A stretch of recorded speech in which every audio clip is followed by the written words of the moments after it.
Hello, everyone, and welcome. My name's Christine Bibick, and I'm the Program Delivery Partner or Program Manager for First LEGO League Explore here in Ontario. And today I'm really excited to be sharing with you the Explore set for the MasterPiece season. I just got mine in the mail. There it is. And I'm going to be unboxing it with you to show you what's inside and just to give you an idea of what fun and excitement we have in store for us for this coming season. So to start off with, this is the box. There are similar boxes for other programs, but this is the one for First LEGO League Explore. And inside, let's see what we've got. Starting off with, we have the cardboard mat. It's hard to see with my green screen here, but it's the same size as those from previous years, from last year. Very colorful, very fun. Gives you an idea of what's involved there. And the back's got some great graphics too. So this is used, you can put this out on the table, have the students build on it, use it sort of as a mat to build their lovely creations with. And yeah, some great graphics on the outside too. So that will be fun. Now inside, wow, got lots of Lego here. You'll notice as you open up the box that all of the packages are labeled with different numbers, and these are great. So when if you're using your team meeting guide, it will give you an indication of when it's best or maybe optimal time to open specific bags. So let's see. So we've got a 1, a 4, all kinds of different numbers. Here's a number 2 bag. And another number 4 bag. And another number 4 bag.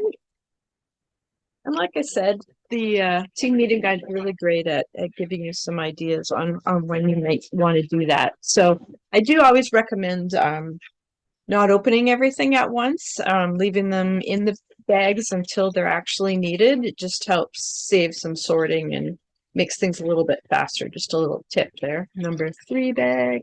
So as you can see, the whole box is just jam-packed full of all kinds of weird and wonderful pieces. Oh, this bag. Little opening that. There's another number 1 bag with some mini figs in there. I love the blue hair. That's going to be fun. And some of these are used for specific things, and some of them are more for free build. And as I said, that team meeting guide will walk you all through that. Ooh, nice long orange hair in there. Going to be fun. Can't wait to see that. And a dog, a husky it looks like. That will be great. Oh, I can't wait to get ink open all these pieces open and start playing with them. And another big number 4 bag, lots of great colors. Getting to the bottom finally.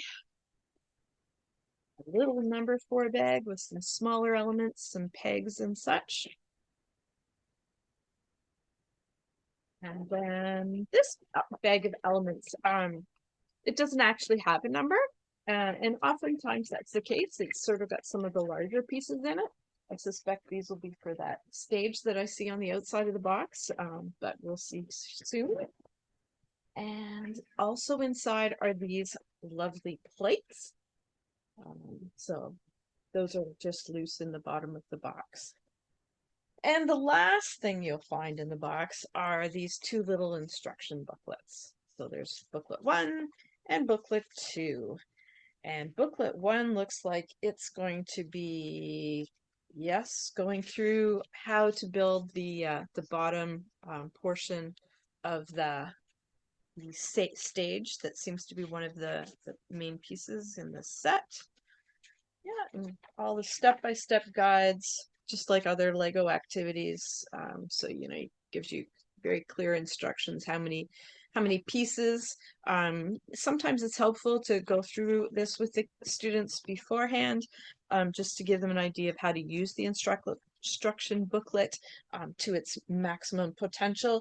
So like on the top right hand corner, these are the elements that you're going to need for this particular page, and then it shows you how to put them together with the arrows and where that's located on the mission or model that they've built so far.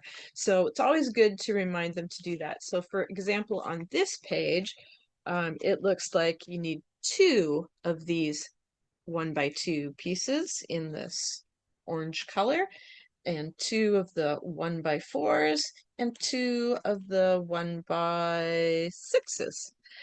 So good to get students to maybe sort of step by step go through that, so that they've got all their bases covered. And then the second booklet, let's see what it goes through. It's my first time opening.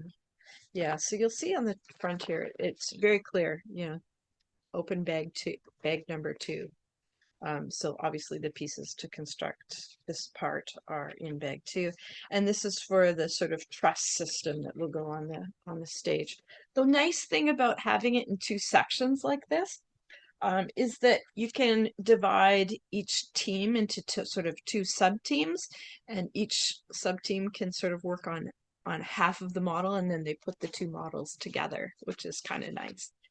Keeps more hands busy and involved. So yeah, this is going to be really fun. And what I'm going to do is I'm going to put the video on pause here, and I'll come back in a little while and show you the completed project, so that we can see what that inspiration model is that for this season, which looks to be a stage with the truss system behind. And yeah, it's going to be, this is going to be great fun. And you'll see even at the back here, there are specific instructions too on how to integrate your spike essential into the project, so that's all right handy there too. So this is great. I'm really looking forward to this. And just as a reminder too, that the printed materials, so the engineering notebooks and team meeting guides, those are separate from this box. So you won't be finding them coming in this box, but oftentimes, or usually, they're shipped together. So those will be there as well. And in addition to that, they are also available online, the electronic version, if that's helpful to you. So that's it for now, and stay tuned, and we'll be back with the finished model in a moment or two.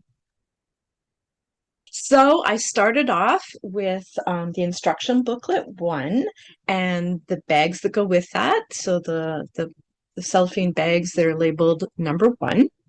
And that walked me step by step through building basically the base of the stage and the minifigs. So I'm going to start off by sharing with you the minifigs. I think there's lots of fun opportunities here. I can't wait to look at the team meeting guide to see what it walks us through. But here are the minifigs, and I'll just show those. So you see we have a number of entertainers across the front here. We've got a guitar player, a saxophone. I think this is really great. Great opportunity here to maybe go down some rabbit trails and explore different types of instruments and the different kinds of music that they can play. A singer, and we have this. It's hard to see here on the camera, but this is a balloon artist or magician, so another entertainer. Then along this side, I've just put them on this plate just so I can show them to you easier. On this side, we've got someone on a skateboard, and then someone here with a remote control, and there's a wheelchair option there as well. And on this side, we have 3 different people holding different things. I think, I don't know if there's going to be anything specific here, but I can imagine some opportunities to use some imagination here to decide what sort of role these characters will have in the display. So there's one here holding a pen and paper, maybe a reporter or maybe somebody doing some other sort of work. Then in the middle, there's a woman holding something. Maybe it's a ticket, hard to say. And then on the end, we've got this this lovely lady who's holding a laptop. So I wonder what she's going to be up to in the display. And finally, the last few minifigs on this side, we've got a character with a magnifying glass and then one with a camera. So I wonder if they're going to be taking some publicity shots, or maybe they're making their own masterpiece, taking pictures. Hard to say. We'll find out what the kids come up with. And finally, we've got that cute little dog, little sort of husky type dog there. So those are the minifigs. Lots of colorful hair you can see. And I know in the past, some of the students that I've worked with, they enjoy coming up with names for each of these characters and making a little like biography. So you can go down lots of different rabbit trails, lots of different learning opportunities here. And definitely, I think, a chance to explore different career options potentially as well. So those are the minifigs. The next part, so what I did is I actually put together I followed the instructions for booklet 2 as well, because part of this model is in book 2, and I'll explain that to you in a moment too. So this is the stage. Isn't that amazing? Look at all the details. We've got some great lighting effects in here and speakers. The truss system is in book 2. The base part is in booklet 1, and then so are the barricades across the front. I guess crowd control. Interesting, eh? Yeah. So I'm just going to dismantle this to show you a little bit more of the inside, so you can see what that's all about. So I'm going to take off the truss and show you the base. I'll take off these barricades as well, so that you can see. So this is what you're building with the booklet 1. So really neat. And there's actually a gear train underneath here. So if you turn this little knob, the whole stage system rotates. So great opportunity there to learn about things and talking about, counting the number of teeth on a gear, or just experimenting with how to do that differently. So lots of fun opportunities there, I think, as well. And then finally, the last part of, well, I shouldn't say the last part, but the last part I'm going to show you today is another section that comes in our little sort of mini build that comes in booklet 2. And it's this, I guess you call it probably a soundboard, but once again, really good opportunity for students to learn about different things that they might want to use in this sort of environment. You can slide these back and forth, which I think is kind of fun, nice and interactive, and great opportunity there. I can imagine maybe even taking some of my students that I work with on a little field trip to see a stage behind the scenes, to see the truss systems and the lights and the soundboards, and just see how that all works. I'm thinking here. We'll see what I have time for this season. But anyway, that's the main part of the build. There is another section in book 2 that, as I alluded to earlier, talks about how to use programming with it, how to attach your Spike Essential to this so that you can do this with a program with your Spike Essential and a motor. I'm not going to show that today. I'm going to save that for another time. The true reason is because all of my my kits right now I've got loaned out, helping students, giving them an opportunity to explore different things and get ready for the season. So when I get those back, I'll try to do another video that shows how this all attaches together, and we'll focus a little bit more on the programming maybe aspect in that one. But until then, I wish you all the best with your season. And just a couple of other tips, I guess I'll show there are some pieces left at the end. These are brick separators, for those of you that don't know, and you can use those to sort of pry apart different elements. And there's this little knob part too, is great for things that have a hole in them, like some of the pegs and some of the Lego elements. You can pry them up that way. So those are neat little things. So be aware there's a leftover bit of goodies when you're done putting together your build, and that's quite normal.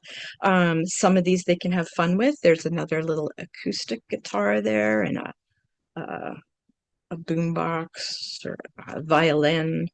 So they can change things out as they go through the season and sort of use some of the things, some walkie-talkies maybe, or maybe it's a phone, but I think a walkie-talkie, maybe that would be used behind the scenes getting the show ready and seeing what that's about. There's a map. So it sort of gives them opportunities to expand and change things up once they've built the model following the instructions.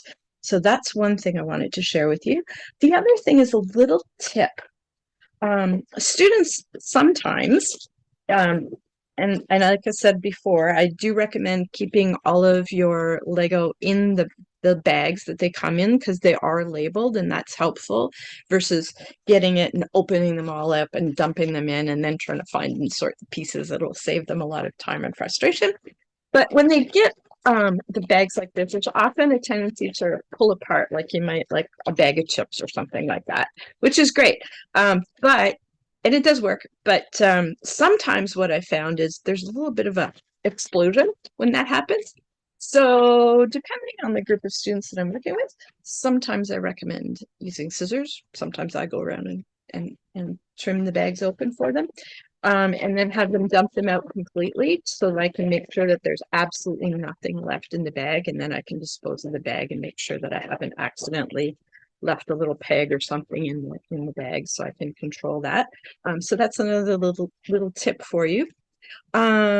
Another thing that I like to do sometimes with my students that you might want to consider doing, it's totally optional, as everything is with FIRST. Those are team meeting guides for a reason. They're there to guide you. You don't have to follow them. You can adapt them to suit your needs. But one of the things that I sometimes like to do is create a word wall. And look at the different vocabulary. And I think this is a real opportunity for students to learn some interesting vocabulary that they might not have been exposed to, you know, and just understanding things better, because there's like all kinds of aspects of the sound system and the light show, you know, the control panels, those jobs behind the scenes, you know, like you know, maybe we've got an event manager here, or somebody like that, somebody that's maybe in charge of the technical stuff behind the scene, or a promoter. So there's lots of different opportunities here, I think, to explore different avenues. And I encourage you to do that, especially if you've starting early in the season and you've got the time. It's really fun to sort of dive deep and follow the lead of some of the students too, because often they have interests. So it's great fun to do that.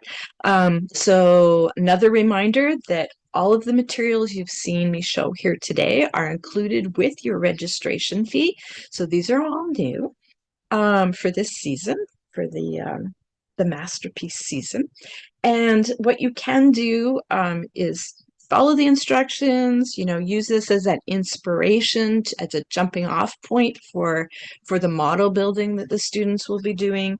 It gives them a chance to have some success early on because they've got some instructions there, and then they can try adapting them and changing them and adding on and just sort of see where things go from there.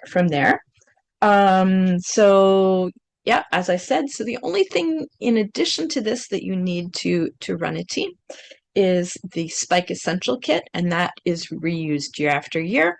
And that's available for purchase separately. And there are a number of different suppliers for Canada. So I do suggest shopping around a little bit and seeing what sort of prices and shipping costs there are. And yeah, and you're able to use more than just that, more than one Spike Essential if you so wish. And that's the part that you're programming with the motors to make things go. I do recommend, after you've built the initial model, to get that Spike Essential hooked up to it and get things running so that the students see how it works. And then if you're limited on number of Spike Essentials, take it off that and just use this model manually and try building something else and using the Spike Essential on that, just to show a variety of different options to the kids. But it does give them success right out of the gate really early on, because they're they're building and then they're programming and they've had some success, and then from there they can let their imaginations go wild and just have fun with all of it. So I think those are the main things that I wanted to tell you about. Don't forget to subscribe or join our Slack channel, because that's a great opportunity there to sort of, we're building a bit of a community so you can ask each other questions and share resources and tips. So I encourage you to do that, and look for the program updates. This year they're going to be going out on Mondays, so make sure you're subscribed to that list. There's a link on firstroboticscanada.org that you can go there to join that newsletter or program update. They go out Mondays, but only as needed. So I try not to fill up your inbox too much, because I know how busy we all are these days. But sometimes there's some great tips in there, and you'll see where our festivals are being hosted this year, and just anything that's new and exciting. And oh yes, one more thing, feel free to supplement with as much Lego as you wish. So if you have a set from last year, perhaps it's dismantled and you'd like to just use the Lego elements as extra Lego to be able to build onto this season, feel free to do that. Or a kit from home, or maybe some parents have donated some to your classroom or your club, or maybe it's your own stash of Lego that you have at home. But as long as it's Lego, you can use it with your team. So I wish you lots of success, lots of fun. Remember, just enjoy the season. And if you have any questions at any time at all, please reach out to me. My email address is christine.bibic@firstroboticscanada.org. And we're happy to help you however we can. And in some locations across the province, we have first senior mentors that may be closer geographically to you that might be able to help you in additional ways with more support as well. So reach out, keep in touch, and see you at an event soon, hopefully. Take care.